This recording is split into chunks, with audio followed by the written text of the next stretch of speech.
Suara tawa menggelegar memenuhi ruang tamu rumah mewah itu. Di sudut ruangan, seorang pria tua duduk terdiam dengan kemeja putih lusuh dan celana kain yang sudah memudar warnanya. Tatapan meremehkan tertuju padanya dari segala arah. "Lihat saja, masih pakai sepatu kompas yang sama sejak 10 tahun lalu," bisik salah satu keponakan sambil menunjuk ke arah kakinya. "Memangnya apa yang bisa dia sumbangkan untuk acara pernikahan adik kita?" Keringat mulai membasahi keningnya meski ruangan ber-AC dingin. Panas menjalar dari leher hingga wajahnya yang keriput. Semua mata memandangnya dengan tatapan yang sama. Kasihan bercampur jijik. "Pak Hadi, jangan dipaksakan kalau memang tidak mampu," ucap keponakan tertua dengan nada menggurui. "Kami paham kondisi pensiunan guru seperti Bapak. Gaji pensiunnya kan cuma cukup untuk makan sehari-hari." Pak Hadi mengepalkan tangannya yang gemetar. Ekspresi wajahnya tetap tenang meski hatinya teriris-iris mendengar setiap kata yang meluncur dari mulut keluarga besarnya sendiri. Tapi mengapa mereka begitu yakin bahwa seorang Pak Hadi tidak memiliki apa-apa untuk diberikan? Sebelum kita selami lebih dalam kisah Pak Hadi, bagaimana perasaanmu saat melihat seseorang diremehkan seperti ini di tengah keluarga sendiri? Sampaikan pendapatmu di kolom komentar. Pak Hadi Suryono adalah sosok yang dikenal dengan kesederhanaan di kampung kecil tempat ia mengabdi sebagai guru selama 40 tahun. Anak dari seorang tukang becak yang berjuang keras membiayai sekolahnya dulu, Pak Hadi mewarisi prinsip hidup hemat dan tidak suka pamer. Rumah kontrakannya yang sederhana di gang sempit menjadi saksi bisu dedikasi seorang pendidik yang rela mengorbankan segala-galanya demi mencerdaskan anak bangsa. Setiap pagi, sepeda tua dengan keranjang rotan di depannya mengantarkan Pak Hadi ke sekolah dasar pinggiran kota. Gajinya yang pas-pasan tidak pernah membuatnya mengeluh. Bahkan ketika istrinya sakit keras dan membutuhkan biaya pengobatan yang besar, Pak Hadi tetap memilih mengajar les privat hingga larut malam daripada meminjam uang kepada keluarga besarnya yang sudah berhasil secara finansial. Keluarga besar dari pihak istri memang sudah lama memandangnya sebelah mata. Mereka yang berhasil menjadi pengusaha, dokter, dan kontraktor seringkali melontarkan sindiran halus tentang pilihan hidupnya yang kurang ambisius. Pak Hadi selalu menjawab dengan senyuman tipis dan tetap pada pendiriannya bahwa mengajar adalah panggilan jiwa, bukan sekedar mencari nafkah. Yang tidak mereka ketahui, di balik kesederhanaan Pak Hadi, tersimpan catatan-catatan keuangan rapi dalam buku tulis tebal yang selalu ia bawa dalam tas kulit lusuhnya.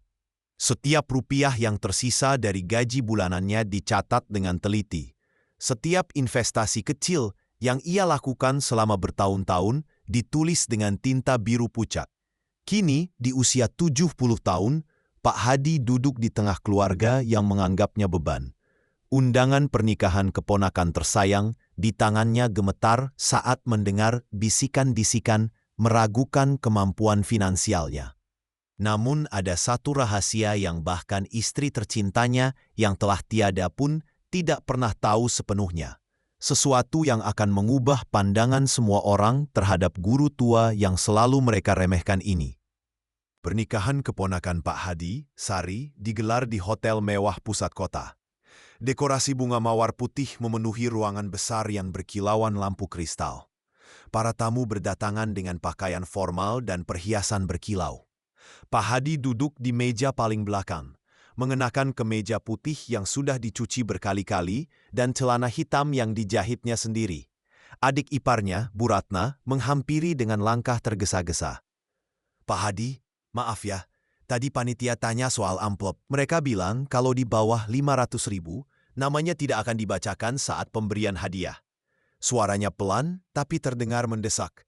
Pak Hadi mengangguk sambil meraba amplop putih di saku kemejanya. Di dalamnya hanya ada 200.000 rupiah, hasil menjual ayam kampung yang dipeliharanya selama 6 bulan. "Tidak apa-apa, Bu, yang penting doa untuk kebahagiaan Sari," jawab Pak Hadi tenang. Bu Ratna menghela napas. "Iya sih, tapi kan kasihan kalau Pak Hadi merasa berbeda dengan yang lain. Saat acara pembacaan nama pemberi hadiah dimulai, Pak Hadi mendengar deretan nama keluarga besar dipanggil satu persatu. Dari Bapak Suryo dan keluarga, 5 juta rupiah. Dari Ibu Dewi dan keluarga, 7 juta rupiah. Dari Bapak Hendro dan keluarga, 10 juta rupiah. Nama Pak Hadi tidak disebut. Beberapa keponakan menoleh ke arahnya dengan tatapan yang membuat dada Pak Hadi sesak. Bisikan halus terdengar dari meja sebelah. Kasihan ya, Pak Hadi, masa pensiun begitu. Keponakan laki-lakinya, Doni, pemilik perusahaan konstruksi, berdiri dan berjalan menghampiri. Om Hadi, kalau Om butuh bantuan, jangan sungkan ya. Keluarga kan harus saling olong-menolong. Nada bicaranya terdengar seperti sedekah yang diberikan kepada orang miskin. Pak Hadi tersenyum tipis. Terima kasih, Doni. Om masih bisa mengurus diri sendiri. Tapi Om, rumah kontrakan Om kan sudah tua. Kalau mau, Om bisa tinggal di rumah pembantu rumah saya. Gratis kok. Lumayan dapat bantuan juga untuk bersih-bersih. Doni tertawa kecil, diikuti beberapa sepupu yang mendengarkan. Hati Pak Hadi terasa ditusuk jarum. 40 tahun mengajar, mendidik ratusan anak menjadi orang sukses.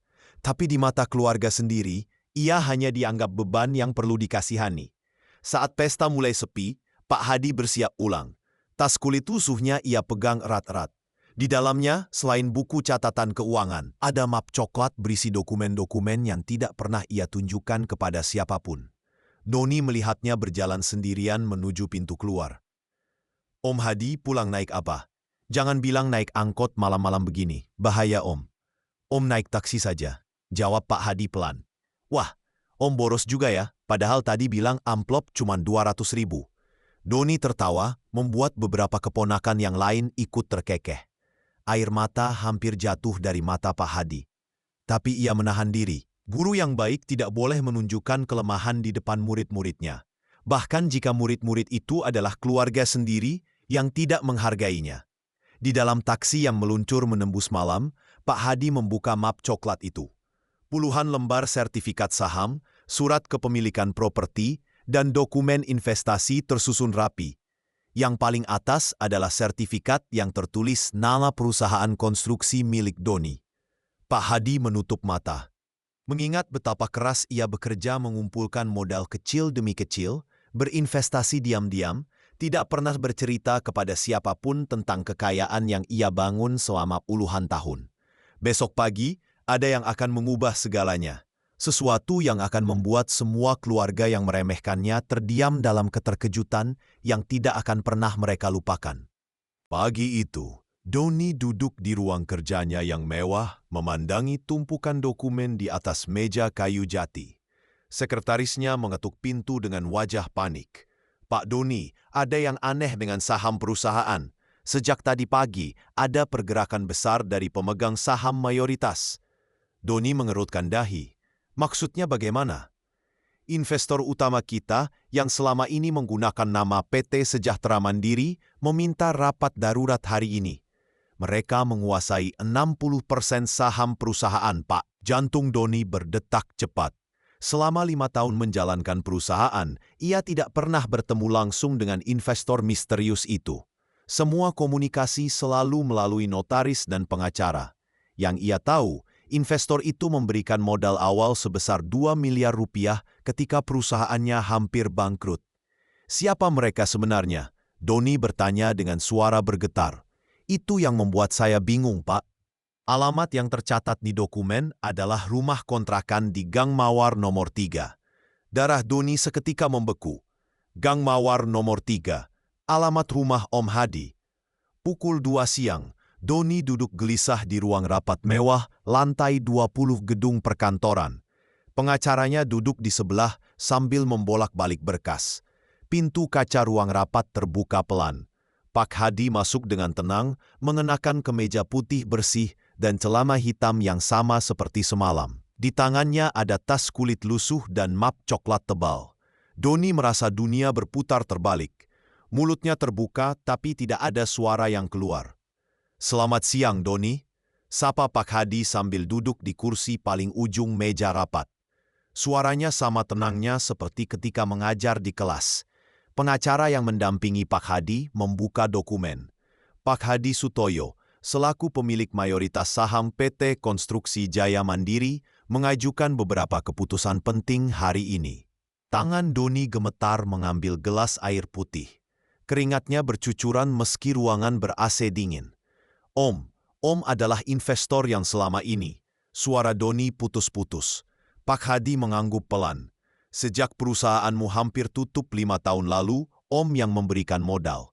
Om juga yang memastikan kontrak-kontrak besar tetap mengalir, agar perusahaanmu bisa berkembang. Tapi kenapa Om tidak pernah bilang? Karena Om ingin melihat apakah keponakanku bisa menjadi pemimpin yang baik. Apakah kamu akan tetap rendah hati meski perusahaan semakin besar? Mata Pak Hadi menatap Doni dengan tatapan yang sama seperti ketika dulu menasihati murid yang berbuat salah. Doni teringat kata-katanya semalam di pesta pernikahan, tentang rumah pembantu, tentang amplop 200.000, tentang taksi yang dianggapnya boros. Mulai hari ini, lanjut Pak Hadi dengan suara yang semakin tegas, akan ada perubahan besar dalam perusahaan ini. Doni menelan ludah, menyadari bahwa hidupnya dan masa depan keluarga besar yang semalam merendahkan Om Hadi akan berubah total dalam hitungan menit. Pak Hadi mengeluarkan map tebal dari tasnya. Dokumen demi dokumen ditata rapi di atas meja rapat yang mengkilap.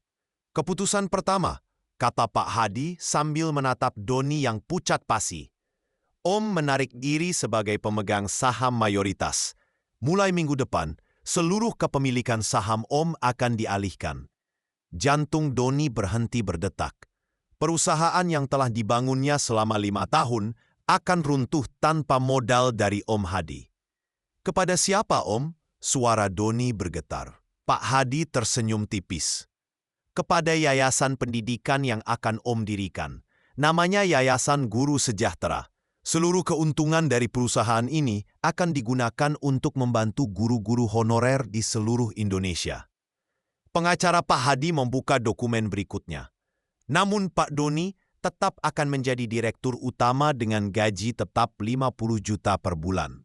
Dengan satu syarat, Doni menahan napas. Kamu harus meminta maaf kepada semua guru honorer yang pernah kamu rendahkan. Kamu harus belajar lagi arti kerja keras dan kerendahan hati. Mata Doni berkaca-kaca. 5 tahun belakangan, ia memang sering memandang rendah profesi guru, termasuk rekan-rekan Om Hadi yang masih mengajar. Om, maafkan Doni. Doni tidak tahu. Pak Hadi mengangkat tangan. Yang perlu kamu minta maaf bukan Om, tapi adik-adikmu yang semalam tertawa mendengar gaji Om. Ibu-ibu yang semalam bilang Om miskin karena jadi guru. Mereka semua akan tahu siapa yang selama ini membiayai gaya hidup mewah keluarga besar ini. Doni teringat Sari yang menyebut rumah Om Hadi seperti rumah pembantu. Teringat Rio yang melebek amplop 200.000. Teringat semua sepupu yang tertawa keras ketika Om Hadi bilang naik taksi boros. Keputusan kedua, lanjut Pak Hadi. Semua bantuan keuangan yang Om berikan selama ini akan dihentikan. Tidak ada lagi uang SPP untuk anak-anak mereka. Tidak ada lagi modal usaha cuma-cuma. Tidak ada lagi bantuan cicilan rumah. Doni terdiam. Selama ini, tanpa sepengetahuan keluarga besar, Om Hadi yang membiayai sekolah anak-anak mereka.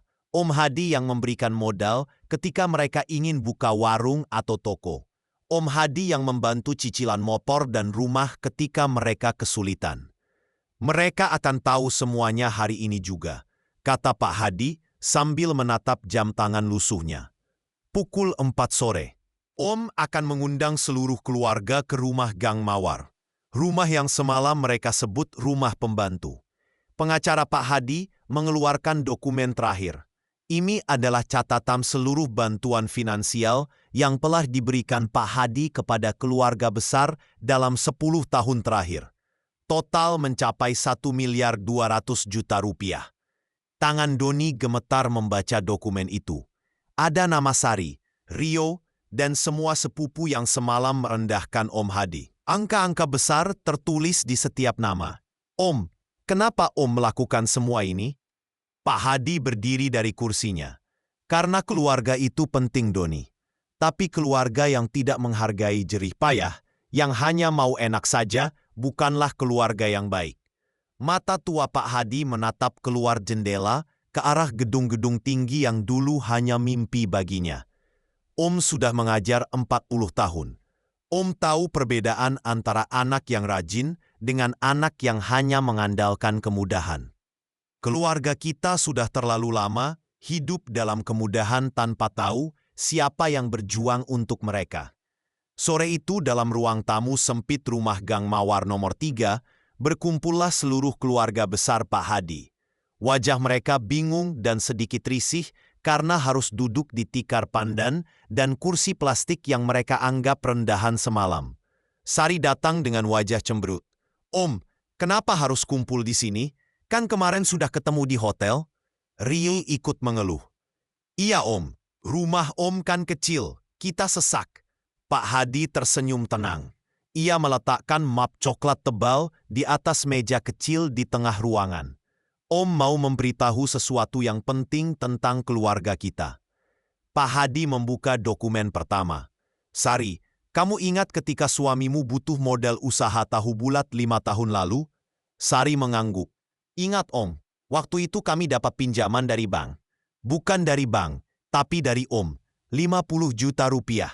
Wajah Sari berubah pucat. Pak Hadi membuka halaman berikutnya. "Rio, SPP anakmu di sekolah swasta yang 2 juta per bulan itu, siapa yang bayar selama 3 tahun? Rio terdiam. "Om yang bayar, karena gaji tukang bangunanmu tidak cukup." Satu persatu, Pak Hadi membacakan daftar bantuan yang selama ini diberikannya tanpa pernah diminta.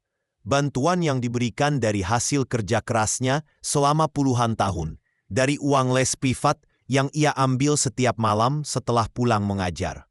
Ruangan yang tadi riuh rendah perlahan menjadi sunyi.